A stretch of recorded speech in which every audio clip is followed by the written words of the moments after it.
पवित्र पावन चरणों में निवेदन करते गुरुदेव आप अपनी अमृतमय वाणी से हम सभी को लाभान्वित करें। नमोस्तु नमोस्तु। लाओ भाई हमारी प्लेट प्लेट दे दी ना, बोलो प्लेट कहाँ है? चल चल पूज्य महाराज 4 ही प्लेटें आई हैं, 6-7 लाडू थे, 7 लाडू थे, हम हमसे नहीं, जिनकी प्लेटें ले जाएं। चलिए पूज्य महाराज। जो लोग पीछे बैठे हुए हैं कुर्सी पर, जिनकी कमर में दर्द नहीं है, पैरों में दर्द नहीं है, वे लोग आगे आकर के बैठ जाएं, और जिनकी कमर या पैरों में दर्द है वो बैठे रहें, कोई बाधा नहीं। सभी की कमर और पैरों में दर्द है, अच्छा इसीलिए वो वहां बैठे हैं। ठीक है, कोई बात नहीं। अपन अब स्वाध्याय प्रारंभ करते हैं। इधर का माइक बंद कर दो। वो सुबह से ही चालू है, मैं 10 बार बोल चुका, बंदिश नहीं हुई। पौर्वाणिक स्वाध्याय वेलायाम कायोसर्गम करोमि हम। 9 बार नमोकार मंत्र।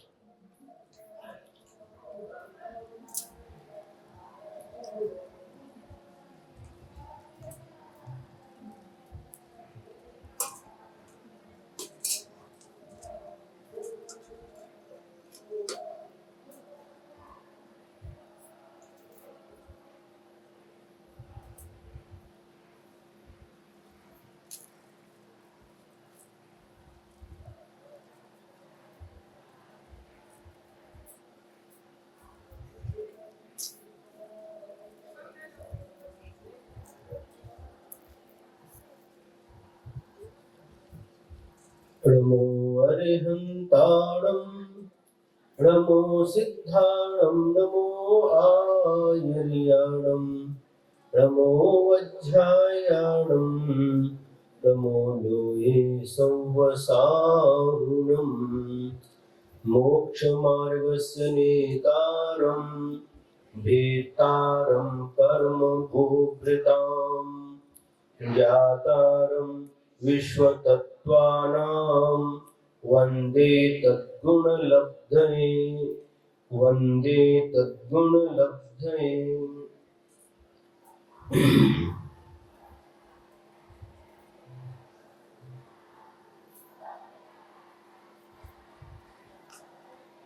कल अपन ने तीसरे अध्याय में अधोलोक और अधोलोक में रहने वाली नारकी, मध्यलोक और उसमें असंख्यात द्वीप समुद्रों का वर्णन पढ़ा। आज इस तत्वार्थ सूत्र का 4था अध्याय प्रारंभ होता है। इस अध्याय में ऊर्ध्वलोक, उसमें रहने वाले देवों का वर्णन किया जाता है।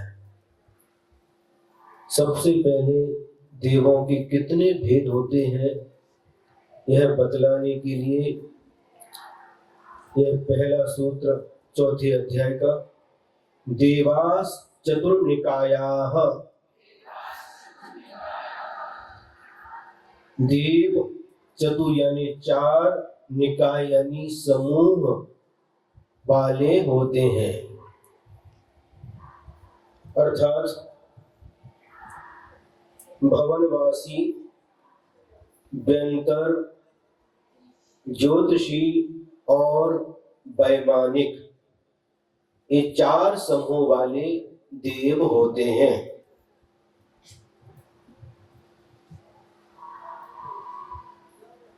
आदितस्त्रिषु पीतांतलेश्याः।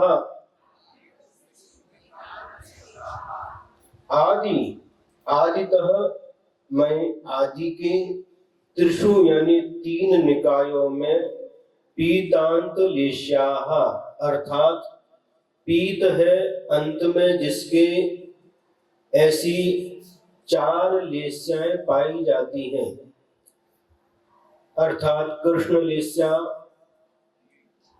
नील लेस्या, कापोतलेस्या और पीतलेस्या, पीत अंत में आ गई। ये 4 लेस्याएं कहां पर? आदितस्त्रिषु, आदि के 3 निकायों में, अर्थात भवनवासी, व्यंतर और ज्योतिषी, ये 3 भवनित्र कहलाते हैं। इनमें ये 4 लेस्याएं पाई जाती हैं। लेकिन विशेष ध्यान में रखने योग्य बात यह है कि जो 3 अशुभ लेस्याएं होती हैं, कृष्ण लेस्या, नील लेस्या और कापोत लेस्या, यह अपर्याप्तक अवस्था में ही रहती है। पर्याप्तक होने के बाद उनकी पीत लेस्या होती हैं। आगे दशाष्ट पंच द्वादश विकल्पाः कल्पोपपन्न पर्यंताः।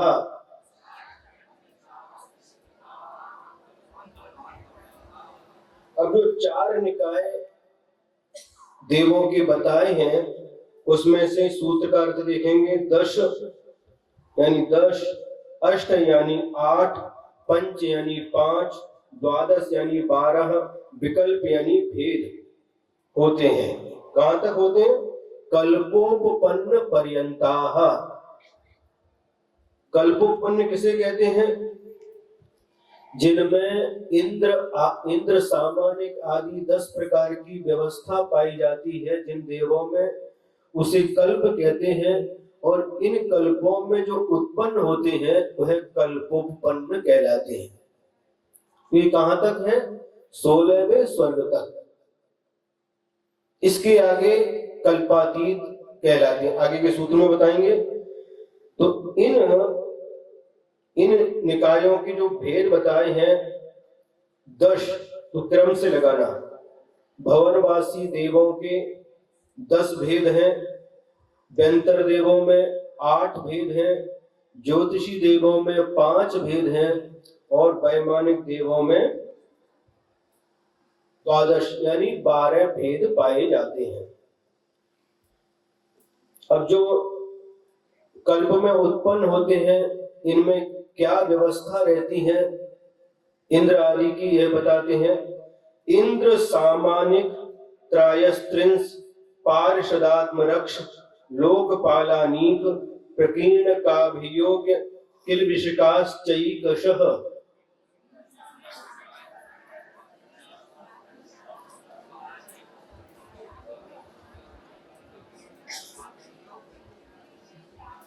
इन 4 निकाय के देवों में इंद्र सामानिक त्रायस्त्रिंश पार्षद आत्मरक्ष लोकपाल अनीक प्रकीर्णक आभियोग्य और किलविषिक, ये 10 भेद पाए जाते हैं। अब इंद्र किसे कहते हैं? जो राजा के समान होते हैं वह इंद्र कहलाते हैं। जिनकी आयु, भोग, उपभोग आदि सभी इंद्र के समान होते हैं, लेकिन आज्ञा रूप ऐश्वर्य से जो रहित होते हैं वे सामान्य कहलाते हैं। जो देव मंत्री पुरोहित के समान होते हैं उन्हें त्रायस्त्रिंश कहते हैं। त्रायस्त्रिंश क्यों कहते हैं?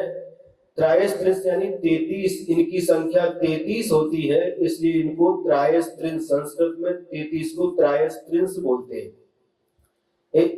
एक इंद्र की सभा में ये 33 होते हैं। पार्षद, जो देव इंद्र की सभा में बैठने वाले होते हैं उन्हें पार्षद कहते हैं। जो देवों के अंग रक्षक के समान होते हैं, बॉडीगार्ड। तो अंग रक्षक के समान जो देव होते हैं वह आत्मरक्ष कहलाते हैं। लोकपाल, जो कोतवाल के समान लोक का पालन करते हैं वह कोतवाल लोकपाल कहलाते हैं। जो देव पराती आदि सेना के समान होते हैं, जो सेना के समान होते हैं वह अनीक कहलाते हैं। और जो देव नगर वासियों के समान होते हैं उन्हें प्रकीर्णक कहते हैं। जो देव ऊपर के देवों के लिए वाहन बनने का कार्य करते हैं वह आभयोग देव कहलाते हैं, और जो देव सभा के बाहर रहते हैं, जैसे यहाँ पर अछूत जिसको समझते हैं, इस प्रकार से वहां पर किल्बिषिक नाम के देव होते हैं। आगे का सूत्र, त्रायस्त्रिंश लोकपाल वर्ज्या व्यंतर ज्योतिष्काः।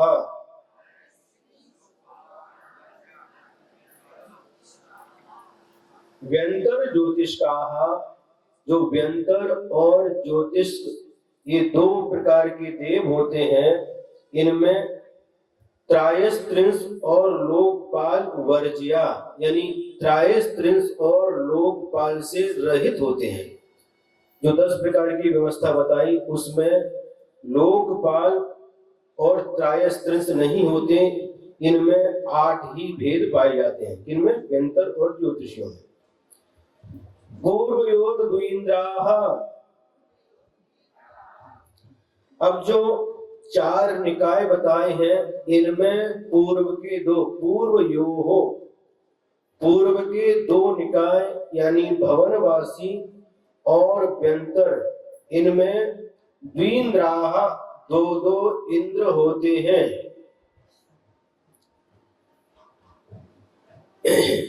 और ये कैसे होंगे?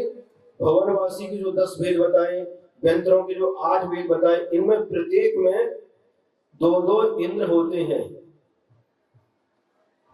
समझ में आ रहा है ना? हाँ, जैसे व्यंतर है, व्यंतर पे किन्नर के भी 2 इंद्र, किम पुरुष के भी 2 इंद्र, इसी प्रकार से सभी के 2 इंद्र होते हैं।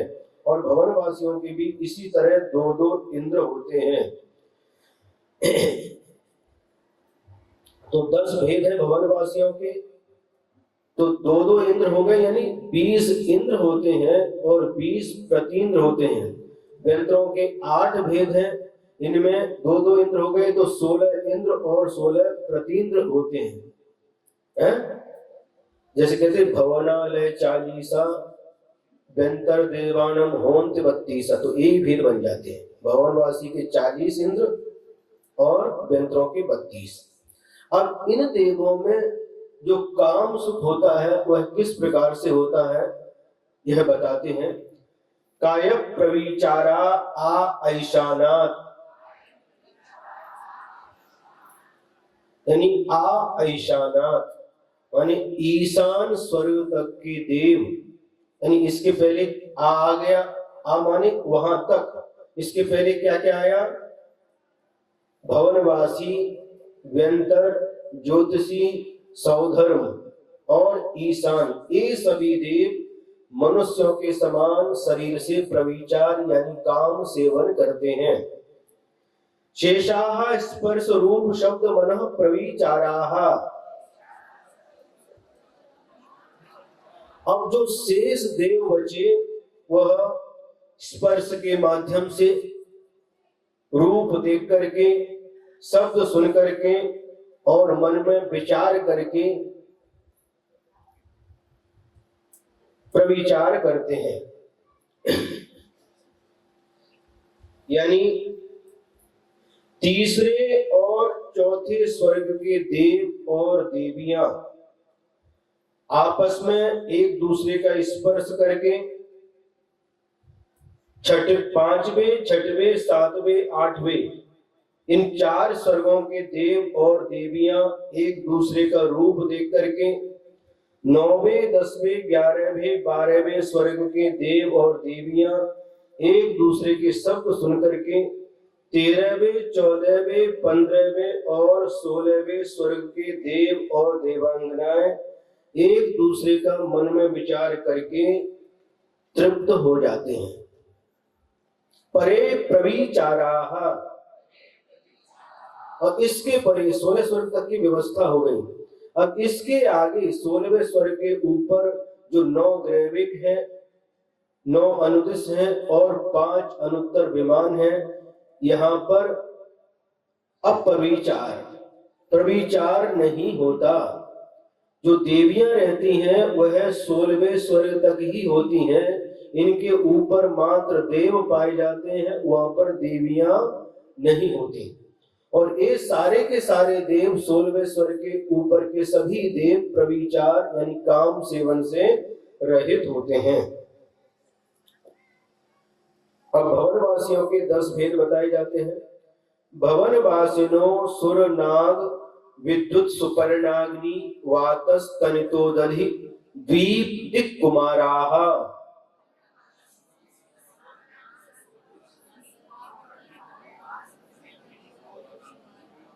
वह भवनवासी देव, अब इसमें जब कुमाराः शब्द लास्ट में आया ना, तो सभी के साथ कुमार शब्द जोड़ना।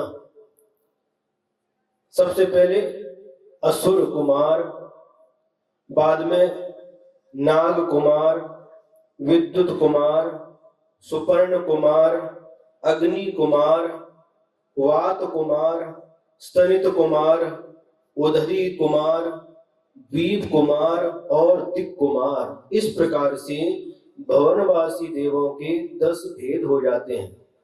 अब यहाँ पर आप देखिए सूत्र में, जिनके पास पुस्तक है, भवनवासिनो लिखा है और उसके बाद में एक खंडाकार दिया है।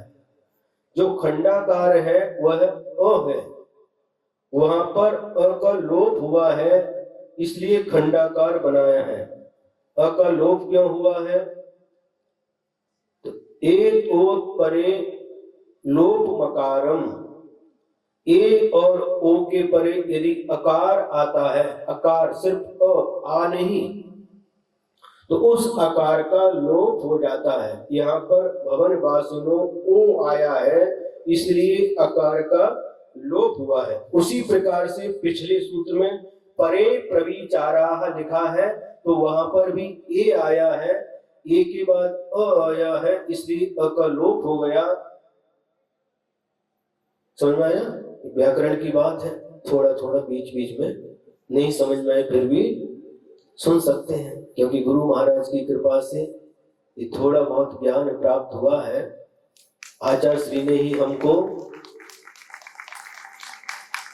गुरु महाराज आचार्य श्री विद्यासागर महाराज जी ने ही व्याकरण पढ़ाया था।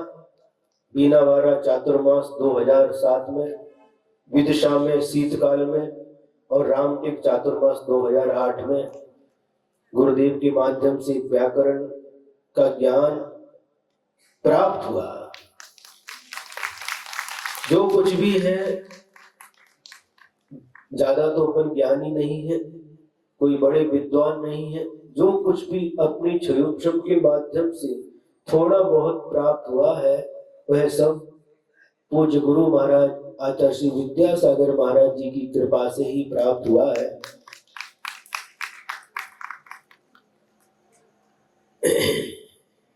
ये भवनवासियों के 10 भेद हो गए। अब दूसरे नंबर पर आते हैं व्यंतर देव। इनके 8 भेद होते हैं। वो 8 भेद कौन कौन से हैं? व्यंतराः किन्नर किमपुरुष महोरग गंधर्व यक्ष राक्षस भूत पिशाचाः।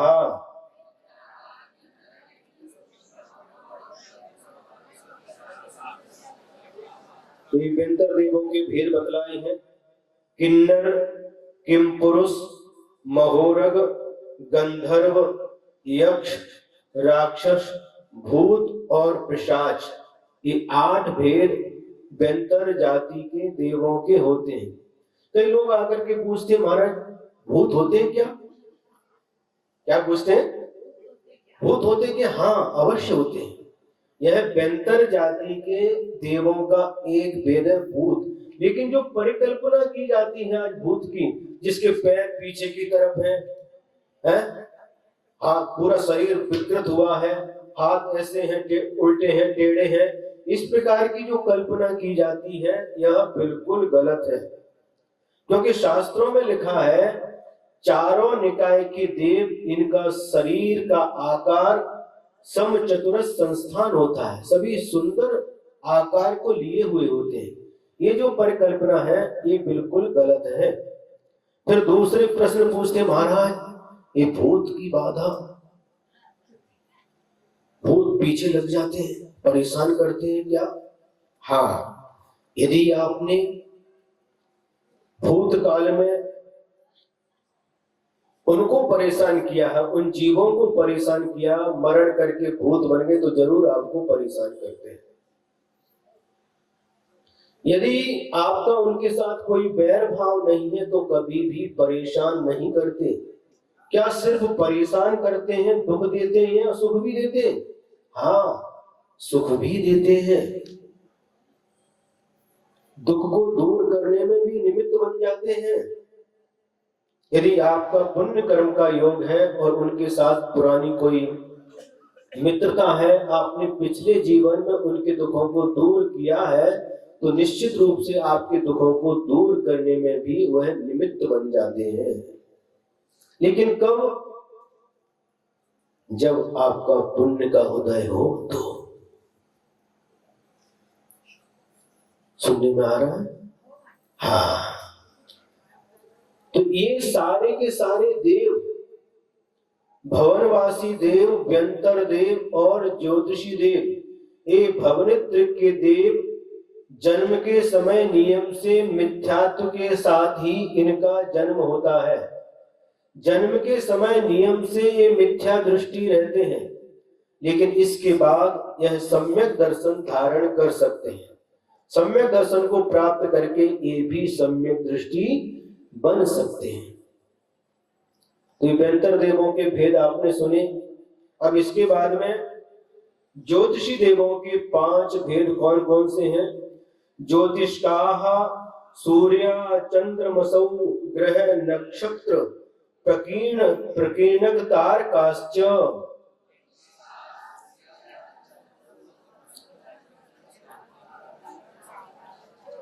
सूर्य, चंद्रमा, ग्रह, नक्षत्र और प्रकीर्णक तारे, ये ज्योतिषी देवों के 5 भेद होते हैं। ये ज्योतिषी देवों का निवास कहां पर है? मध्य लोक में है।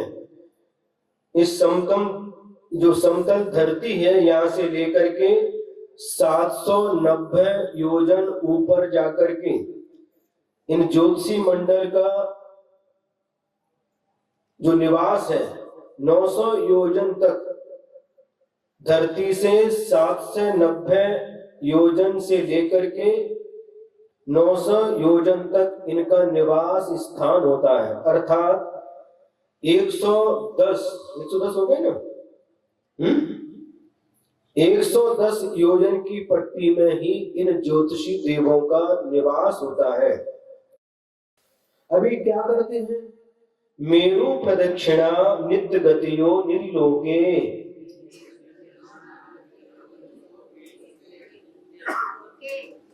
अब ये लोग निरिलोके, निरी मतलब क्या है? मनुष्य। मनुष्य लोक में, निरी मानी मनुष्य और लोके यानी लोक में, मनुष्य लोक में। मनुष्य लोक कहां तक है? तो 2.5 दीप जितना है, जिसको 45 लाख योजन उसका परिमाण है। तो ये 45 लाख योजन जो 2.5 दीप है, इसी को मनुष्य लोक बोलते हैं। इस मनुष्य लोक में जो ज्योतिष देव हैं, वह क्या करते? मेरु प्रदक्षिणा, मेरु पर्वत की प्रदक्षिणा देते रहते हैं। कब देते हैं? नित्य गतियो, निरंतर, नित्य माने हमेशा, गतियो गतिमान रहते हैं। यह सारे के सारे जो ज्योतिषी मंडल के देव हैं, अपने विमान सहित सुमेरु पर्वत की प्रदक्षिणा देते रहते हैं। इसके माध्यम से क्या होता है? तत्कृतः काल विभागः। और जो ये प्रदक्षिणा देते हैं ज्योतिषी देव, इसके माध्यम से काल का विभाग होता है। दिन रात, 1 महीना, 2 महीना, 8 दिन, साल, 2 साल इत्यादि जो विभाग होता है, वह इन्हीं ज्योतिषी देवों की गति से, इनकी गति के माध्यम से ही काल का विभाग होता है। क्या सारे के सारे ज्योतिषी देव गतिमान रहते हैं? नहीं।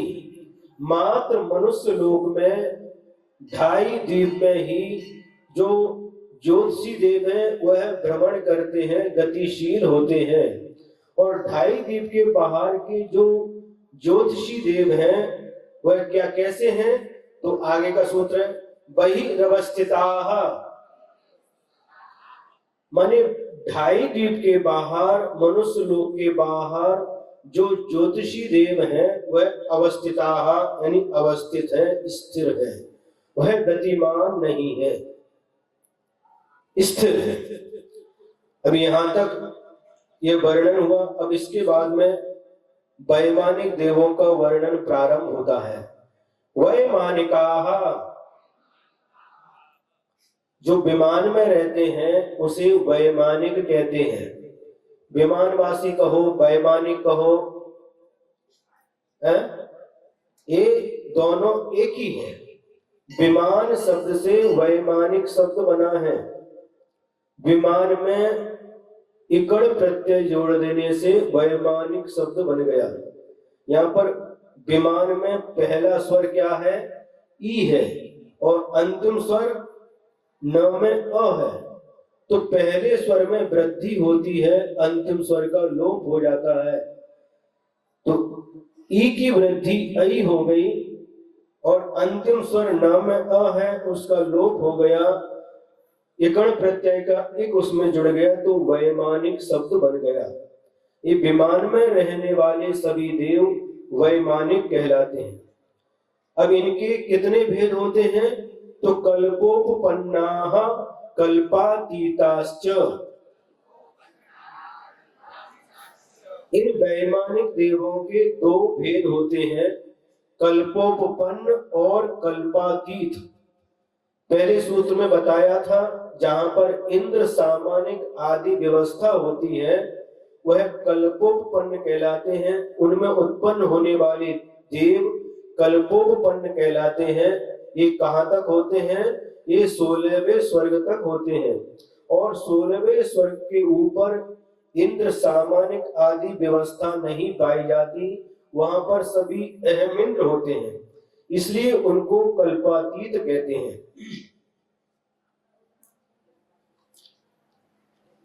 ये कैसे हैं? ऊपर ऊपरी,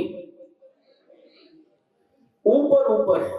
16 स्वर्ग के 8 युगल, युगल मतलब 2, सौधर्म ईशान 1 युगल है, सानत कुमार महेंद्र दूसरा युगल। इस प्रकार से जो युगल हैं ये ऊपर ऊपर है, 8 युगल हैं। इसके बाद 9 ग्रैविक हैं, उसके बाद 9 अनुदिश हैं, और उसके बाद 5 अनुत्तर विमान क्रम से ऊपर ऊपर हैं। अब आपने ये तो बता दिया कि विमान में रहने वाले देव वैमानिक कहलाते हैं, है ना? अब उनका और स्थान क्या है? कहां पर रहते हैं? उनका नाम क्या है?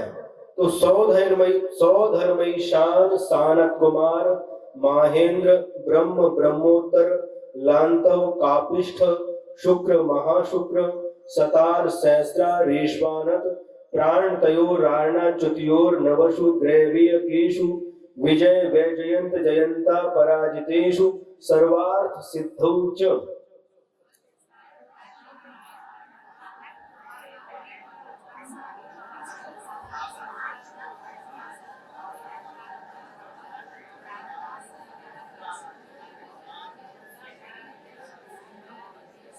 हाँ, सौधर्म ऐशान सूत्र से देखिए, सौधर्म ऐशान सानत कुमार महेंद्र ब्रह्म ब्रह्मोत्तर लांतव कापिष्ठ शुक्र महाशुक्र सतार सहस्रार। अब यहाँ पर सहस्रार रेशु था तो संधि हो गई। फिर आनत प्राणत आरण अच्युत, आनत प्राणत है, आरण और अच्युत। फिर इसके बाद में 9 ग्रैविक, 9 जो नवसु कहा है यह 9 अनुदिश का प्रतीक है। और फिर इसके बाद 9 ग्रैविक विजय वैजयंत जयंत अपराजित, ये अनुत्तर। और सर्वार्थ सिद्धि। इस प्रकार से यह जो ऊपर ऊपर बताए हैं, इस प्रकार से स्वर्गों में इन विमान आदि की व्यवस्था है। अब इन वैमानिक देवों की और क्या विशेषता है? स्थिति प्रभाव सुख दुति लेस्या विशुद्धीन्द्रियावधि विषय तोदिकाः।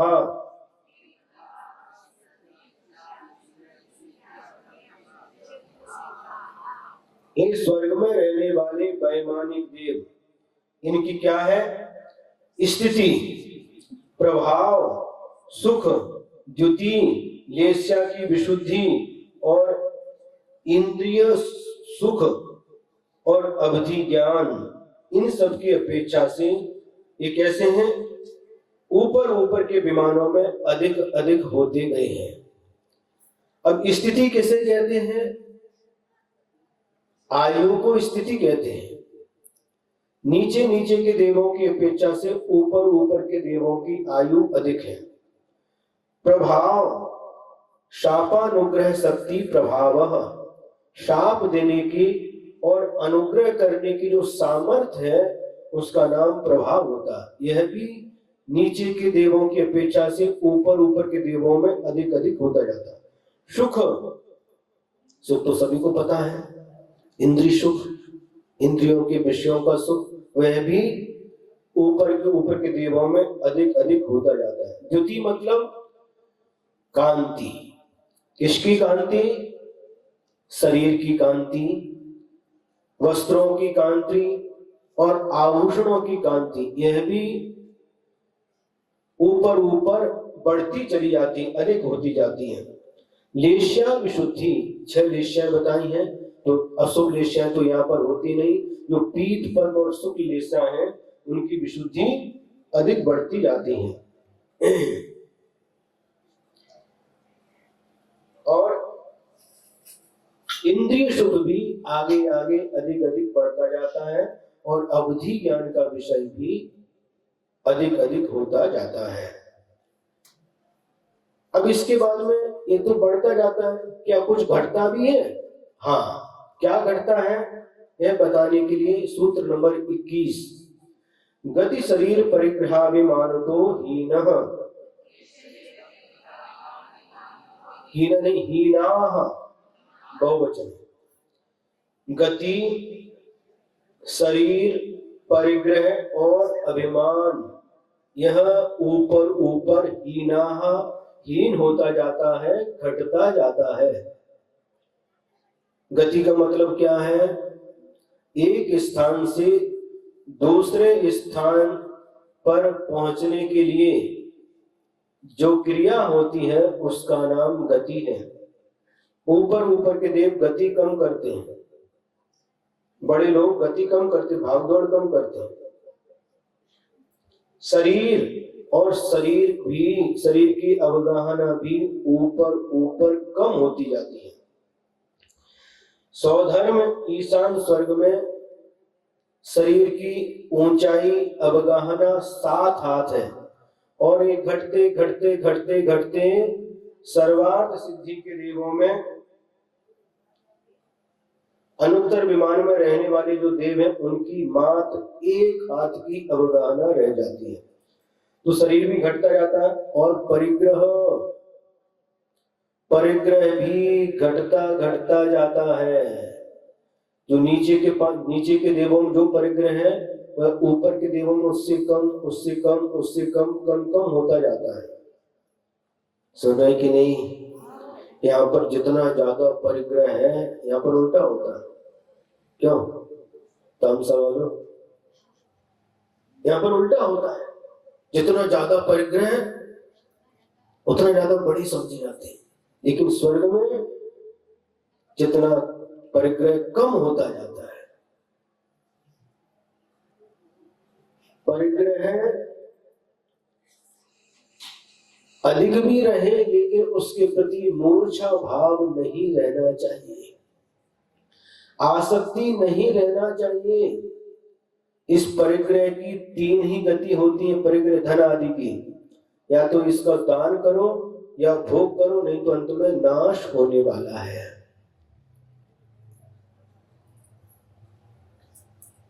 अपन क्या करते हैं, परिग्रह बढ़ाने में लगे रहते हैं। क्यों भाई बोले जी, समझ आ रहा? परिग्रह बढ़ाने की चिंता, और परिग्रह है। पहले पिताजी आए कहां से, श्री रामपुर से। कौन सा गांव, गांव कौन सा? यहाँ के नहीं है, नांदगांव के हैं? धूलिया से आ गए यहाँ पर। तब क्या था, टीचर बन गए, धीरे धीरे घर हो गया, लॉज बन गया, बॉम्बे। परिग्रह बढ़ता जाता है, बढ़ता जाता है। लेकिन बढ़े, लेकिन उसके प्रति मूर्छा भाव नहीं रहे, उसके प्रति आसक्ति का भाव नहीं रहना चाहिए। ये मेरा नहीं है, ये पुण्य कर्म के उदय में मिला है, इसका सदुपयोग करना सीखना चाहिए, तभी इसकी सार्थकता है। तो ऊपर ऊपर के देवों में परिग्रह कम होता है और अभिमान से वो हीन होते हैं। परिग्रह कम होता है लेकिन अभिमान कम होता जाता है, मान कसाय कम होती जाती है। अभिमान नहीं करते बड़े लोग, छोटे लोग अभिमान करते, थोड़ा मिलता है और अभिमान करना प्रारंभ कर देते हैं। बड़े लोग करते क्या, देखो ज्ञान की अपेक्षा से जो अभिमान होता है किसको होता है? केवल ज्ञान के अभिमान करते हैं। सबसे बड़ा ज्ञान और पूर्ण ज्ञान केवल भगवान को प्राप्त होता है। तो कभी अभिमान करते क्या? नहीं करते। और हम लोगों का जो ज्ञान है, छायोपशम ज्ञान है, थोड़ा सा ज्ञान हुआ और हम माकड़ के समान उछल कूद करने लगते हैं। जैसे बंदर एक पेड़ से दूसरे पेड़, इधर से उधर उछल कूद करता रहता, हम भी उछल कूद करके शांत नहीं बैठते। हम दिखाना चाहते कि देखो हमारे पास ये ज्ञान है। अधूरा ज्ञान का ही अभिमान होता है, पूर्ण ज्ञान का कभी अभिमान नहीं होता। हिंदी में एक कहावत है, अधजल गगरी छलकत जाए। आधी जो भरी गागर है उसको लेके चलो तो आवाज करती, छलकती जाती है, लेकिन पूर्ण भरा हुआ खड़ा रहता है, वह कभी भी आवाज नहीं करता। इस प्रकार से ये सब चारों चीजें, गति, शरीर, परिग्रह और अभिमान, ये ऊपर के देवों में कम होता जाता है। अब इनमें वैमानिक देवों में लेस्या किस प्रकार की होती है? तो पीत पद्म शुक्ल लेस्या द्वित्रि शेषेषु।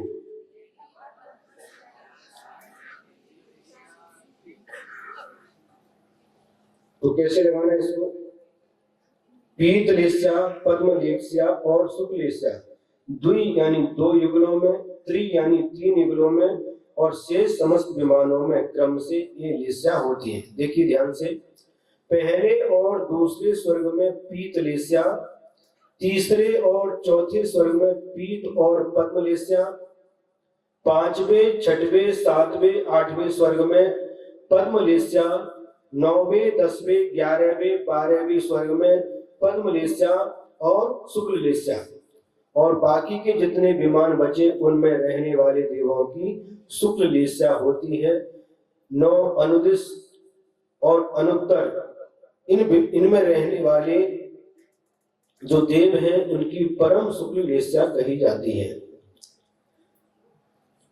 अब कल्प संख्या कहां तक होती है? तो प्राग्रैव्य केभ्य कल्पाः। प्राग यानी पहले, ग्रैविक से पहले कल्प संज्ञा होती है, यानी 16वें स्वर्ग तक कल्प संज्ञा होती है। और इसके आगे की जो विमान है 16वें स्वर्ग के ऊपर 9 ग्रैविक, 9 अनुदिश और 5 अनुत्तर, यह सभी क्या कहलाते हैं? कल्पातीत कहलाते हैं। अब एक विशेष प्रकार के देव होते हैं जिन्हें लौकांतिक देव कहते हैं, उनका भी वर्णन थोड़ा सा किया जाता है। ब्रह्म लोकालया लौकांतिकाः। ब्रह्मलोक जो नाम का जो 5वां स्वर्ग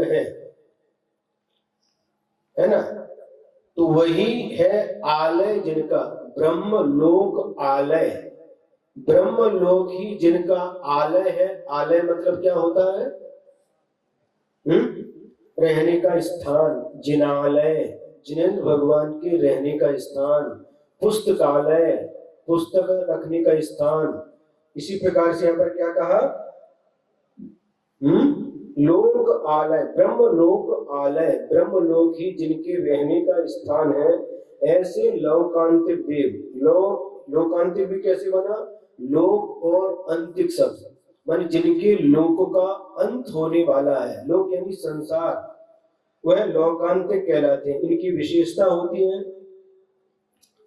एक ब्रह्मलोक के अंत में रहते हैं और लोक का अंत उनका निकट है, यानी अगले जन्म में मनुष्य पर्याय प्राप्त करके मुनि बन करके नियम से मोक्ष जाते हैं, एक भवावतारी होते हैं और द्वादशांग के पाठी होते हैं, ब्रह्मचारी होते हैं।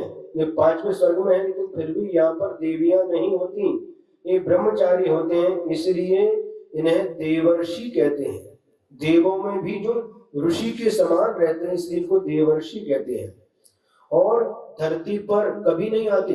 जब तीर्थंकर भगवान के पंच कल्याणक होते हैं, उस समय गर्भ कल्याणक में नहीं आते, जन्म कल्याणक में नहीं आते, किंतु जिस समय तीर्थंकर को वैराग्य उत्पन्न होता है, दीक्षा लेने के सम्मुख होते हैं, उस समय ये लोकांतिक देव धरती पर आकर के तीर्थंकर भगवान की वैराग्य की अनुमोदना करने के लिए आते हैं, वैराग्य की प्रशंसा करने के लिए आते हैं। बाकी समय ये धरती पर नहीं आते।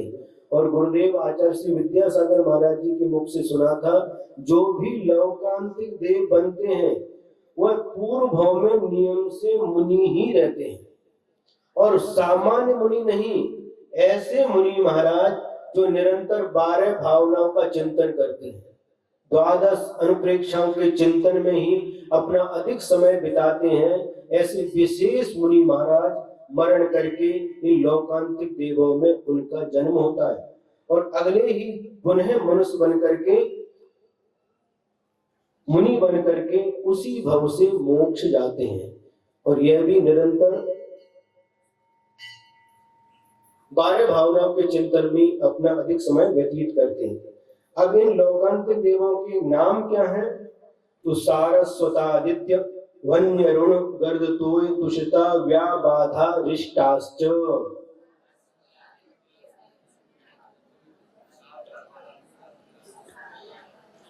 सारस्वत, आदित्य, वन्नी, अरुण, गर्दतोय, तुषित, अव्याबाध और अरिष्ट, ये 8 लोकांतिक देव, 8 प्रकार के होते।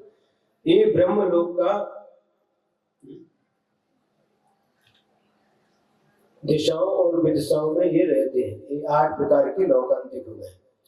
अब विजयादिषु द्विचर्माः,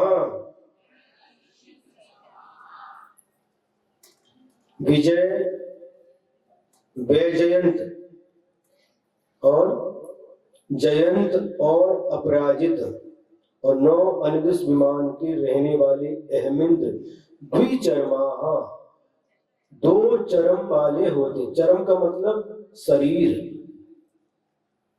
चरम माने अंतिम, लेकिन जिनको 2 बार मनुष्य बनना शेष है, मनुष्य शरीर से लेना, ये लोग मरण करके मनुष्य पर्याय में जन्म लेते हैं, वहां से मरण करके पुनः देव पर्याय में जन्म लेते हैं और पुनः मनुष्य बन करके, मुनि बन करके, तपस्या करके, कर्मों का नाश करके मोक्ष प्राप्त करते हैं।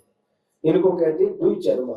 ये सारे के सारे देव, विजय, वैजयंत, अपराजित, जयंत, इस 4 और 9 अनुदिष्ट, ये सभी देव 2 भवावतारी होते हैं, 2 मनुष्य भाव लेकर के मोक्ष प्राप्त करते हैं। अब त्रियंच किसे कहते हैं? औपपादिक मनुष्येभ्या शेषास्त्रियक योनयः,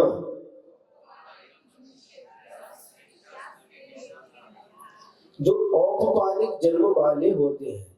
औपचारिक जन्म वाले कौन होते हैं?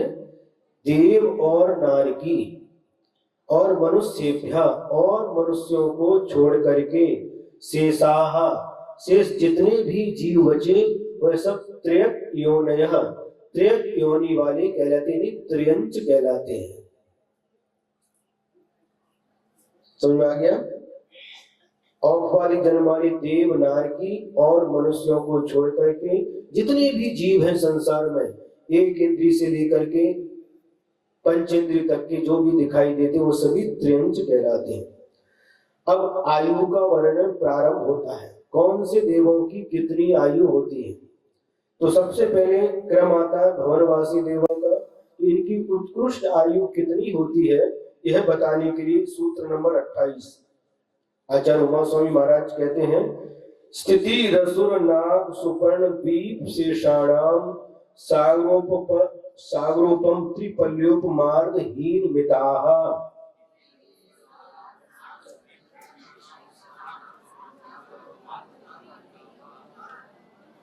अब देखिए सूत्र से अर्थ देखते हैं। स्थिति असुर नाग सुपर्ण दीप और शेष देवों की स्थिति क्रम से सागरोपम है, एक सागर, फिर 3 पल्य और फिर इसके बाद अर्धहीन मिता, आधी आधी पल्य की हीन होती जाती है। कैसे लगाना?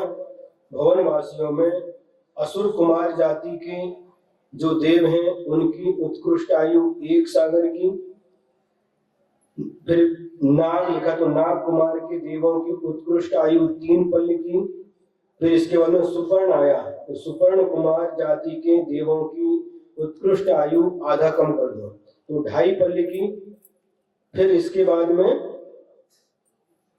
दीप शब्द आया तो दीप कुमार नाम के देवों की उत्कृष्ट आयु, इसमें भी आधा पल्य कम कर दो तो 2 पल्य की, और शेषाणाम और जितने बाकी के शेष भवनवासी के जो देव बचे उनकी उत्कृष्ट आयु 1.5 पल्य की होती है।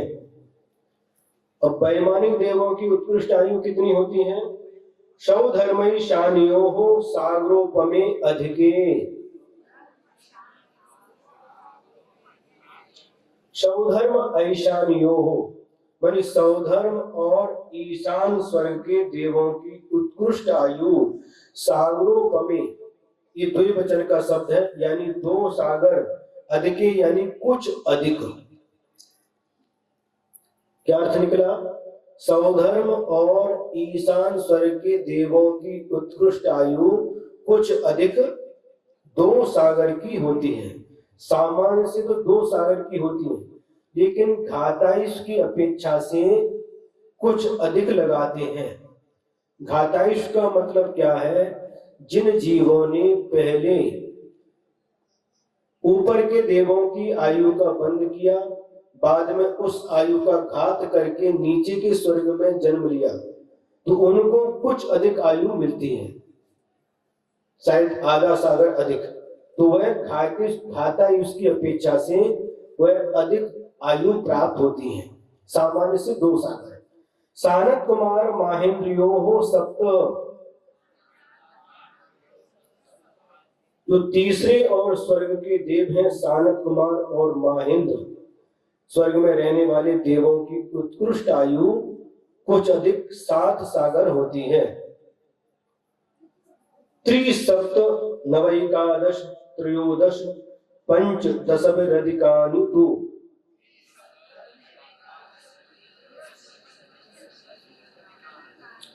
अब इस आगे के युगलों में क्या कहा? त्रि यानी 3, सप्त यानी 7, नव यानी 9, एकादश यानी 11, त्रयोदश यानी 13, पंचदश यानी 15 भी इनसे अधिकानी, इनसे अधिक, अधिक मतलब जो सानत कुमार माहेंद्र स्वर्ग के देवों की उत्कृष्ट आयु 7 सर्वरूपम बताई है, वह सब इसमें जोड़ते जाना।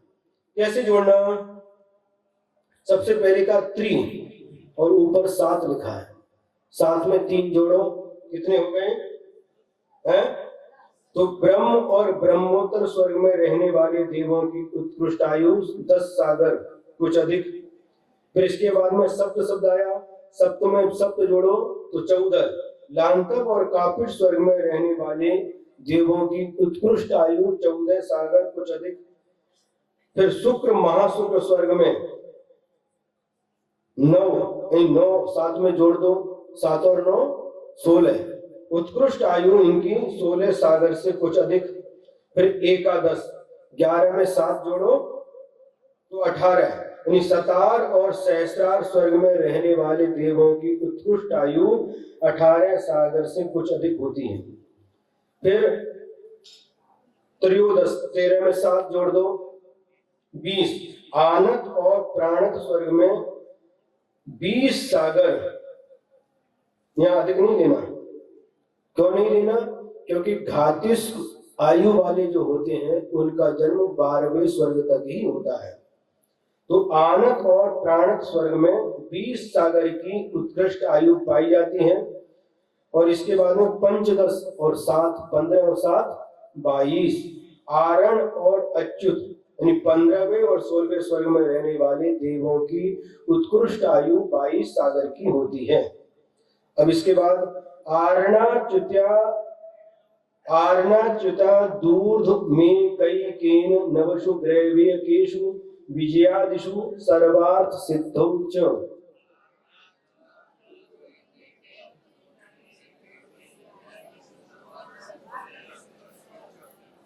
यानी आरण और अच्युत स्वर्ग से ऊर्ध माने ऊपर, एक एक माने एक एक सागर आयु बढ़ाते जाना। नवशु अनुदशों में और ग्रैविक्यों में, विजय दिशु में, विजय आदि में, इस प्रकार से यहां पर बताया है। मतलब क्या निकला?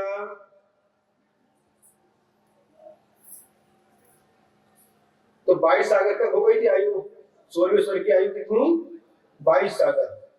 अब जो ग्रैविक हैं अब उनमें एक एक बढ़ाते जाना। 9 ग्रैविक में एक एक सागर की आयु बढ़ाना। तो बढ़ाते जाओ। 22 सागर में एक बढ़ाया तो 23 सागर, 24 सागर, 25 सागर, 26 सागर, 27 सागर, 28 सागर, 29 सागर, 30 सागर, 31 सागर।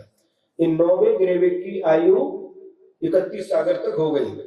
अब इसके बाद में अनुदिश शब्द आया। तो अनुदिशों में नवशु जो है 9 अनुदिशों में 32 सागर, उसमें एक बढ़ा दिया तो 32 सागर की उत्कृष्ट आयु होती है। और अनुत्तरों में 33 सागर की उत्कृष्ट आयु होती है। अब देखिए इस सूत्र में विजयादिशु अलग कहा और सर्वार्थ सिद्धौ अलग कहा। इसका क्या मतलब है? अनुत्तर की 33 सागर की आयु हो गई तो अनुत्तरों में तो सर्वार्थ सिद्धि के देव भी आते हैं। इसमें थोड़ा सा अंतर है, क्योंकि सर्वार्थ सिद्धि में उत्कृष्ट जगन्य का भेद नहीं होता। वहां पर सभी देवों को एक समान 33 सागर की आयु प्राप्त होती है। इसलिए सर्वार्थ सिद्धि को अलग से विभक्ति तोड़ करके रखा है। अब जगन्य आयु कितनी होती है उन देवों की? अपरा पल्योपम मदिकम। अपरा यानी जघन्य आयु। सौधर्म और ऐसान स्वर्ग में जगन्य आयु पल्योपम मदिकम यानी एक पल से कुछ अधिक होती है। परतः परतः पूर्वा पूर्वानंतरा माने पहले पहले के युगल की जो उत्कृष्ट आयु है वह आगे आगे के युगलों में जगन्य आयु बन जाती है। जैसे सौधर्म और ऐसान स्वर्ग की उत्कृष्ट आयु कितनी बताई? कुछ अधिक 2 सागरोपम। वह आगे की युगल सनत कुमार महेंद्र की वो आयु जगन्य कहलाएगी, है एक समय अधिक। इस प्रकार से समझ में आएगा ना? सौधर्म ईशान स्वर्ग की उत्कृष्ट आयु कितनी बताई? 2 सागर की। इसमें एक समय और मिला दो तो यह आगे के सानत कुमार और महेंद्र स्वर्ग के देवों की जगन्य आयु कहलाएगी। इसी प्रकार से आगे आगे लगा लेना चाहिए। जगन सर्वार्थ सिद्धि में जघन्य आयु नहीं होती, सभी की उत्कृष्ट आयु ही होती है। अब नारकियों की जघन्य आयु कितनी होती है? नारकाणाम च द्वितीयादिषु इसी प्रकार से दूसरे आदि नरकों में भी नारकियों की जघन्य आयु समझना चाहिए। यानी पहले नरक की जो उत्कृष्ट आयु है, नरक की यानी नरक में रहने वाले नारकियों की, पहले नरक में रहने वाले नारकियों की जो उत्कृष्ट आयु है, उसमें एक समय मिला दो तो वह दूसरे नरक की जघन्य आयु बन जाती है। दूसरे नरक की जो उत्कृष्ट आयु है, उसमें एक समय और मिला दो तो तीसरे नरक की जघन्य आयु बन जाती है। इसी क्रम से सातवें नरक तक की व्यवस्था समझना चाहिए। अब प्रथम नरक की जघन्य आयु कितनी रहती है? तो 10 वर्ष सहस्राणि प्रथमायाम, पहली पृथ्वी में रहने वाले नारकियों की जघन्य आयु 10,000 वर्ष की होती है। कम से कम नरक में आयु तो कितनी है? 10,000 वर्ष। इससे कम आयु वाले नारकी नहीं मिलेंगे। पहले नरक में रहने वाले नारकियों की जघन्य आयु 10,000 वर्ष की होती है। भवनेषु च, और इतनी ही आयु भवनवासी देवों की होती है, अर्थात 10,000 वर्ष की आयु भवनवासी देवों की जघन्य आयु होती है। व्यंतराणाम च, और व्यंतर देवों की भी जघन्य आयु इतनी ही यानी 10,000 वर्ष की होती है। तो व्यंतर देवों की उत्कृष्ट आयु कितनी होती है? परापल्योपम मधिकम, परा यानी उत्कृष्ट आयु, पल्योपम अधिकम, एक पल से कुछ अधिक होती है। व्यंतर देवों की उत्कृष्ट आयु एक पल से कुछ अधिक होती है। ज्योतिष का नाम च, और ज्योतिष देवों की भी उत्कृष्ट आयु इतनी ही होती है, अर्थात कुछ अधिक एक पल्य होती है। तदष्ट भागों परा, जो ज्योतिष देव हैं उनकी जघन्य आयु उसके 8वें भाग यानी पल्य के 8वें भाग होती है, अर्थात 1/8 पल्य होती है। अब लौकांतिक देवों की उत्कृष्ट आयु कितनी होती है? तो लौकांतिका नाम अष्टौ सागरोपमानि सर्वेषाम,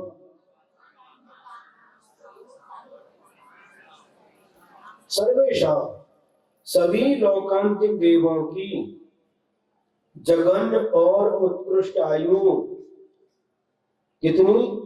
अष्टौ सागरोपमानि यानी 8 सागर प्रमाण होती है।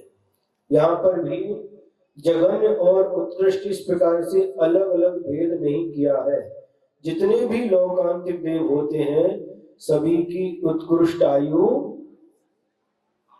8 सागर होती है। समझ में आया? इस प्रकार से ऊर्ध्वलोक और ऊर्ध्वलोक में रहने वाले देव, उन देवों का विशेष रूप से वर्णन किया, उनके ज्ञान का वर्णन किया, किसमें हीन है किसमें अधिक है ये वर्णन किया, उनकी जघन्य उत्कृष्ट आयु का वर्णन किया। इस प्रकार से आज अपन ने इस 4थे अध्याय के माध्यम से स्वर्ग के विमान, देवों के विमान और उन विमानों में रहने वाले जो देव हैं, चतुर्निकाय के देव हैं, वैमानिक देव, भवनवासी देव, व्यंतर देव, ज्योतिषी देव, इनका विस्तार से मत तो नहीं कहेंगे, संक्षेप से इनका स्वरूप अपन लोगों ने समझा। आगे जाकर के इसका चिंतन करना, विचार करना और सिर्फ पढ़ करके बैठना नहीं, बाद में इसका रिवीजन भी करना। बार बार पढ़ने से आपका यह विषय और पक्का हो जाएगा और अच्छा हो जाएगा।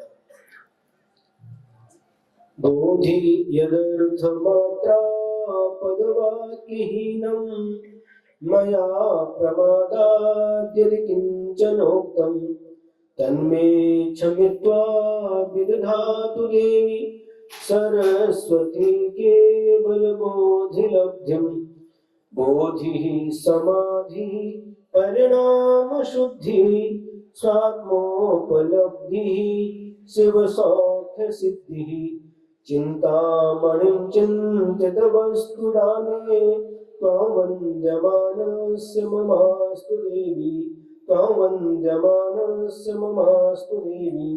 द्वादशां जिनवाणी माता की, तत्वार्थ सूत्र ग्रंथराज की, परम पूज्य आचार्य श्री उमा स्वामी जी महाराज की, परम पूज्य आचार्य गुरुवर श्री विद्यासागर जी महाराज की 9 बार नमोकार मंत्र।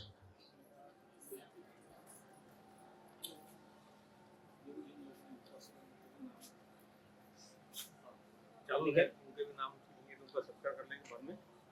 अभी नहीं करती, वो बाद में करती चतुर्दशी। नाम तो बता देना सर। बस वाले को नाम की जरूरत ही नहीं है, विमान चलो। ऊपर वाला इनाम देता है। अरे हमको जो दे।